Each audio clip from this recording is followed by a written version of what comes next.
42 ஆண்டுகளுக்கு பின் ஒன்று கூடிய அண்ணா பாலிடெக்னிக் முன்னாள் மாணவர்கள் கொடைக்கானலில் நெகிழ்ச்சியுடன் உற்சாக கொண்டாட்டம். கொடைக்கானல் அண்ணா பாலிடெக்னிக் கல்லூரியில் 42 ஆண்டுகளுக்கு முன்பு பயின்ற முன்னாள் மாணவர்கள் தங்கள் கல்லூரி கால நினைவுகளை மீட்டெடுக்கும் வகையில் ஒன்று கூடி உற்சாகத்துடன் கொண்டாடினர். 1983ஆம் ஆண்டு முதல் 1986ஆம் ஆண்டு வரை கொடைக்கானல் வில்பட்டி பிரிவுக்கு அருகில் அமைந்திருந்த அண்ணா பாலிடெக்னிக் கல்லூரியில் பயின்ற முன்னாள் மாணவர்கள் இந்த சந்திப்பில் கலந்து கொண்டனர். கல்லூரி தற்போது அங்கு இல்லாவிட்டாலும் அதே பகுதியில் உள்ள ஒரு தனியார் தங்கும் விடுதியில் இந்த நெகிழ்ச்சியான சந்திப்பு நிகழ்ச்சி நடைபெற்றது.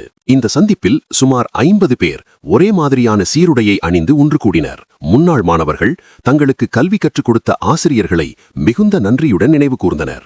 ஆசிரியர்கள் கற்றுக் கொடுத்த ஒழுக்கம், கல்வி மற்றும் நன்னடத்தை ஆகியவற்றின் காரணமாகவே தற்போது வாழ்க்கையில் உயர்ந்த நிலையில் இருப்பதாக அவர்கள் பெருமையுடன் தெரிவித்தனர். கல்லூரியில் படித்தபோது நடந்த சுவாரஸ்யமான நினைவுகள் மற்றும் தங்களது தற்போதைய வாழ்க்கை முறைகளை பற்றி ஒருவருக்கொருவர் பகிர்ந்து மகிழ்ந்தனர். இந்த சந்திப்பின் சிறப்பு என்னவென்றால், இதில் கலந்து கொண்ட மாணவர்கள் தமிழகத்திலிருந்து மட்டுமல்லாமல் கேரளா, கர்நாடகா, ஆந்திரா மற்றும் அந்தமான் போன்ற பிற மாநிலங்களிலிருந்தும் சவுதி அரேபியா, சிங்கப்பூர் உள்ளிட்ட பல்வேறு வெளிநாடுகளிலிருந்தும் வந்து கலந்து கொண்டது குறிப்பிடத்தக்கது. தங்கள் சக மாணவர்களில் சிலர் உலகை விட்டு மறைந்துவிட்டாலும் இந்த சந்திப்பின் போது அவர்களுக்கு சிறப்பாக நினைவஞ்சலி செலுத்தி அவர்களையும் நினைவு கூர்ந்ததாக மாணவர்கள் கண்கலங்கிய நிலையில் தெரிவித்தனர்.